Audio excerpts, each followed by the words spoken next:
Hey everybody, I just want to do a really quick review for you on this flex tape here.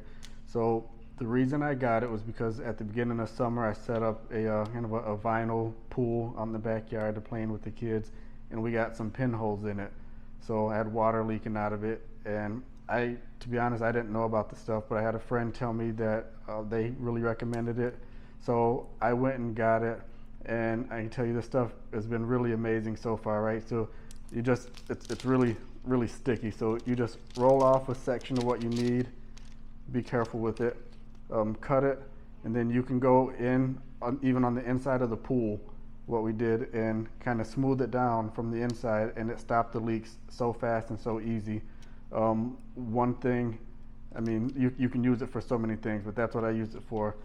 It tells you right inside. You can't really see it, I can't show you, but you want to make sure that you know once you use this, it's not meant to come back off, right? So you're not going to do a quick patch on something and take it back off and expect it to be nice and clean and neat, right? This is meant to last, so it sticks on. Like, this adhesive is really strong. It does a really good job at bonding to whatever you're putting it on. So, you know, if you want something where you're going to take tape back off of it, this might not be it, but something that you want to consider like a permanent fix or permanent tape over, I would definitely recommend this stuff.